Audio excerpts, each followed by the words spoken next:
नमस्कार, श्रीन react news में आपका स्वागत है। मैं बबलू बी के आज की चर्चा एक ऐसे बयान को लेकर है जिसने मदरसों, शिक्षा व्यवस्था और राजनीति को लेकर एक बार फिर बहस छेड़ दी है।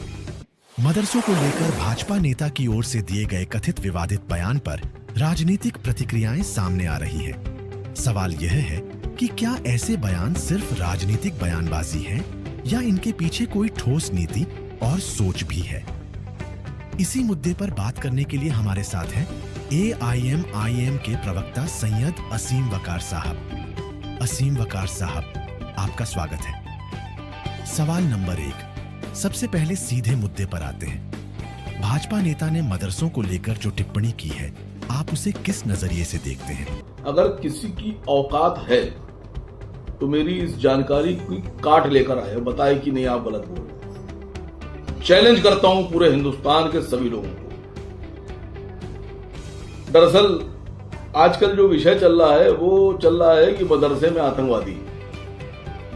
आपको पता ये सोच कैसे डेवलप हुई कि मदरसे में आतंकवादी कहो कि मदरसे से आतंकवादी निकलते हैं?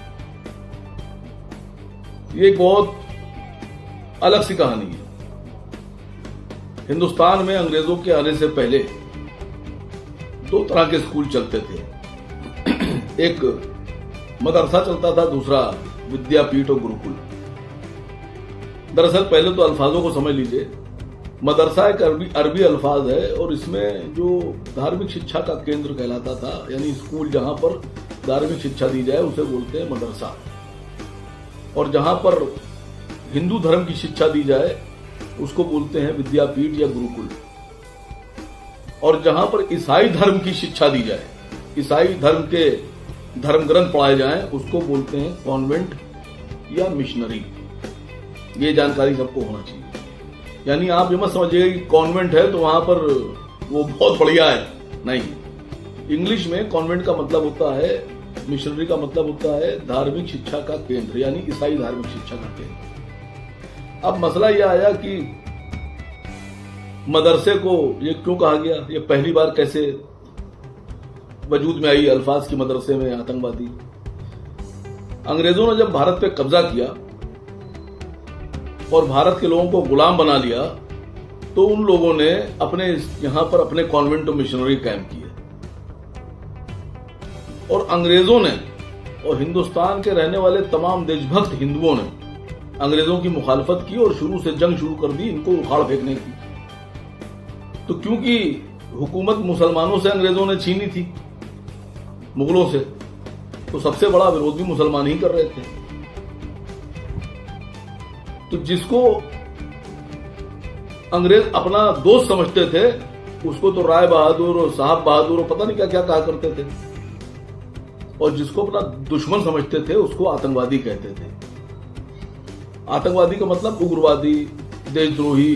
जैसे भगत सिंह को अंग्रेजों ने हमेशा आतंकवादी कहा, उग्रवादी कहते थे। चंद्रशेखर आजाद पंडित जी को, पंडित राम प्रसाद बिस्मिल जी को, अशफाकुल्लाह खान साहब को, राजगुरु को, सहदेव को, सबको आतंकवादी कहते थे। अब फर्क कैसे मालूम पड़ता? अंग्रेजों ने देखा कि सबसे बड़ा विरोध तो मुसलमान कर रहे हैं, और मुसलमान मौलवी कर रहे हैं, और मुसलमान स्टूडेंट तलबा कर रहे हैं। तो उन्होंने कहा कि मदरसों पे सबसे ज्यादा कार्रवाई करो। तो ये जब बात सामने आई तो आजादी की जंग में 50,000 से ज्यादा मौलवियों ने और मदरसे के छात्रों ने, यानी तलबाओं ने, स्टूडेंट्स ने अंग्रेजों के मुखालफत करते हुए फांसी को फंदे को चूमा और अपने गले में डाल लिया। अब अंग्रेज के जो दोस्त थे, जो अंग्रेजों के दोस्त थे, वो मदरसे के लोगों को आतंकवादी वो भी कहते थे, क्योंकि वो लाठी लेकर और खाकी नेकर पहनकर अंग्रेजों के लिए काम कर रहे थे। नहीं, गलत। खाकी नेकर से मेरा मतलब अभी समझिएगा, अंग्रेजों की जो फौज थी, जो पुलिस थी, उसकी वर्दी थी खाकी नेकर और हाथ में लाठी। आप, मैं इसमें डालूंगा video, the legend of Bhagat Singh या भगत सिंह करके जो फिल्में आई हैं उनमें आप देखिए कि जो डायरेक्टर ने फिल्म में अंग्रेजों की पुलिस दिखाई है वो हाफ पैंट पहने खाकी रंग की। अंग्रेजों के अब भाई जो आदमी नौकरी दे रहा है, सिपाहियों को वर्दी दे रहा है, तो उन सिपाहियों के लिए अंग्रेज तो पापा हो गए, पिताजी।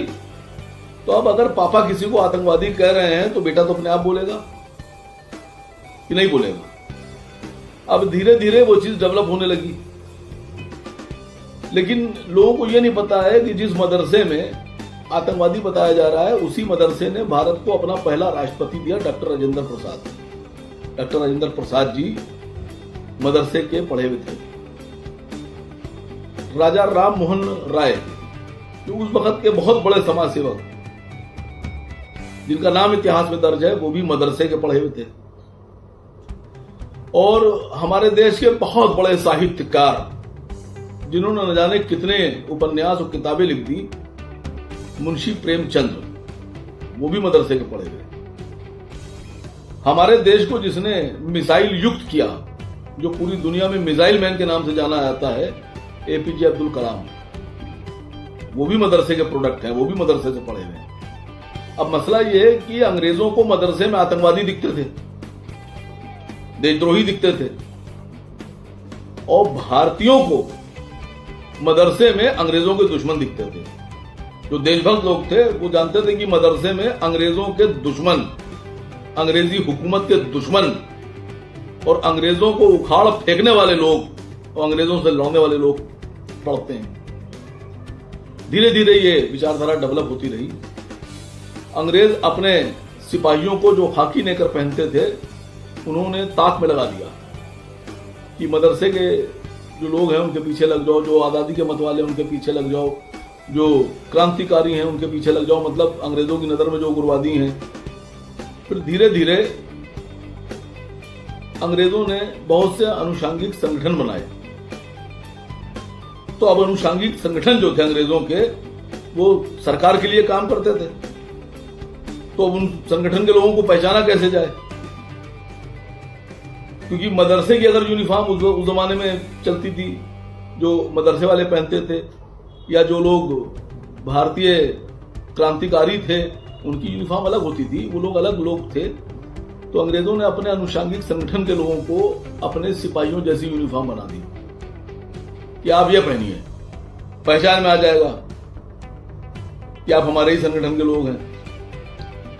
फिर धीरे धीरे मदरसे के लोगों को ये लोग रोक नहीं पाए, और भारत के जो क्रांतिकारी मानसिकता के लोग थे, जो देशभक्त लोग थे, अंग्रेज उनसे डर गए। भगत सिंह को फांसी चढ़ाने के बाद, चंद्रशेखर जी को पार्क में गद्दारी से घेरने के बाद, बिस्मिल साहब को फांसी पर चढ़ाने के बाद, अशफाकुल्लाह साहब को फांसी पर चढ़ाने के बाद भी जब हिंदुस्तान में क्रांति का रथ नहीं रुक पाया, तो अंग्रेजों ने फिर देश से जाने का मन बनाया कि यहां से भागो, वरना यहां तो कुछ सुरक्षित नहीं है और यहां से सब उखाड़ फेंका जाएगा। तो आपको पता है, जब भारत से अंग्रेजों ने कूच किया इंग्लैंड की तरफ, ओरिजिनल अंग्रेज, यहां वाले नहीं, जो इंग्लैंड वाले अंग्रेज थे, स्कॉटलैंड वाले अंग्रेज थे, पोलैंड वाले, हॉलैंड वाले, जो भी थे, तो जब अंग्रेज यहां से गए तो उस वक्त हमारे भारत की आबादी थी लगभग 39 करोड़, लगभग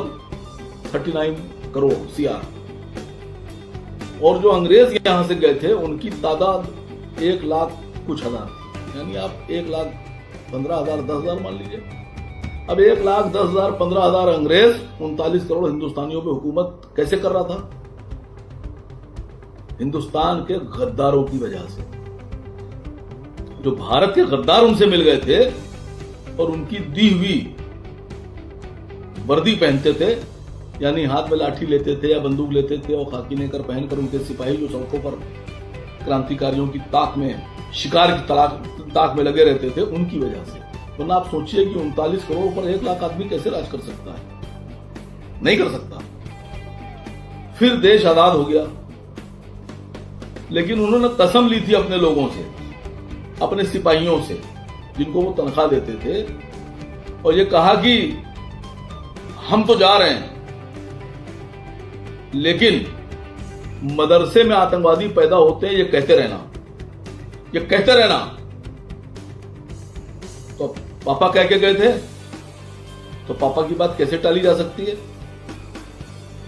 लेकिन मुझे इस बात की खुशी है कि उस वक्त जो भी क्रांतिकारी दल संगठन, पार्टीज जो भी अंग्रेजों के खिलाफ मैदान जंग में उतरी भी थी और अंग्रेजों से देश को आजाद कराना चाह रही थी, उनमें हिंदू भी थे, सिख भी थे, मुसलमान भी थे, जैन भी थे, बौद्ध भी थे, बहुत से लोग थे। वो लोग मुसलमानों और आपस में सब मिलकर काम कर रहे थे।